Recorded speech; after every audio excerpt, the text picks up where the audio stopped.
Hi friends, எல்லாருக்கும் வணக்கம். நான் உங்கள் ரவிராஜ். இன்னைக்கு பார்த்தீங்கன்னா ஒரு நல்ல குறும்படத்தை பற்றி தான் இன்னைக்கு நான் பேச போகிறேன்.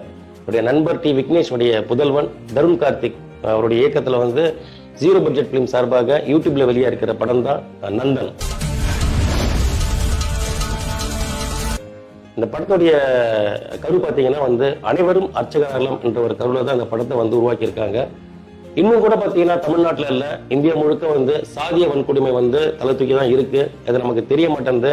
இன்னும் பார்த்தீங்கன்னா வந்து தென் மாவட்டங்கள் சைட்லேயோ இல்லை வந்து கொங்குநாட்டு மாவட்டங்கள் சைடோ பார்த்தீங்கன்னா சாதிய வன்கொடுமை இருக்கு. இன்னும் சாதிய ஆணவ கோயில்கள் நடந்து தான் இருக்கு. இந்த படத்துடைய மூலியமா வந்து தம்பி சொல்ல வருது என்னன்னா, தருண் கார்த்திக் அவர்கள் அனைவரும் அர்ச்சகர் ஆகணுன்றது தான். அதாவது இந்த காலத்துல பார்த்தீங்கன்னா அமைச்சரோ இல்லை ஒரு அரசியல்வாதியோ இல்லை ஒரு நடிகராக இருந்தாலும் நம்ம கோயிலுக்கு போனா நம்ம வந்து சாமியை கும்பிட்றோமோ இல்லையோ முதல்ல கும்பிட்றது வணங்குறது பார்த்தீங்கன்னா முதல் மரியாதை பார்த்தீங்கன்னா அந்த கோயிலுடைய குருக்களுக்கு தான்.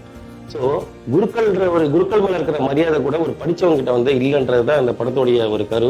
கலெக்டர் ஒன்று ஆசைப்படுறாரு, ஆனா அவங்க அம்மா வந்து பாத்தீங்கன்னா இல்ல நீ கலெக்டர் ஆனா வந்து அதையும் வந்து அசிங்கப்படுத்துவாங்க, நீ என்ன ஆகணும்னு நான் சொல்றேன்னு சொல்லிட்டு கிளைமேக்ஸ்ல பாத்தீங்கன்னா அவர் ஒரு அர்ச்சகரா மாறிடுறாரு. ஒரு புதுமையா இருந்தது இந்த படம், எனக்கு ரொம்ப பிடிச்சிருந்தது. இவர் நிறைய அரசியல் பேசியிருக்காரு. அந்த அரசியல் பார்த்தீங்கன்னா உண்மையான அரசியல் தான் பேசியிருக்காரு. சில விஷயங்கள்லாம் வந்து நம்ம வந்து வெளிப்படையா சொல்ல முடியாது. ஆனா அந்த அரசியல் வந்து மத அரசியல் ஜாதி அடிப்படையில் வந்து நடந்துட்டு தான் இருக்கு. இந்த ஜாதிய வன்கொடை ஒழியணும்னா சில விஷயங்கள் வந்து நம்ம மாறிதான் ஆகணும். நானும் மாறணும், நீங்களும் மாறணும், நம்மளும் மாறணும். ஸோ இந்த படம் வந்து உண்மையிலேயே உங்களுக்கு பிடிக்கும்னு நினைக்கிறேன். பார்த்துட்டு உங்களுடைய பெஸ்ட் கமெண்ட்டை வந்து அங்கே பதிவிடுங்க. இந்த படத்தை வந்து நீங்கள் கண்டிப்பாக போயிட்டு யூடியூப்ல பாருங்க. அதோடைய லிங்க் வந்து நான் உங்களுக்கு ஃபர்ஸ்ட் கமெண்ட்ல நான் தரேன். உங்களுக்கு நம்மளுடைய எண்ணங்களை எங்கே வெளிப்படுத்துவோம்னா நம்ம கமெண்ட்ல தான் வெளிப்படுத்த முடியும். ஏன்னா நேரடியாக யாரையும் பார்த்து பேச முடியாது. ஸோ உங்களுடைய கண்டிப்பாக அந்த படம் பார்த்துட்டு நீங்கள் ஒரு பெஸ்ட் கமெண்ட் கொடுப்பீங்கன்னு சொல்லிட்டு நான் நம்புறேன். இளைய இயக்குனர் செல்வன் தருண் கார்த்திக்கு என்னுடைய வாழ்த்துக்களை தெரிவிச்சுக்கிறேன்.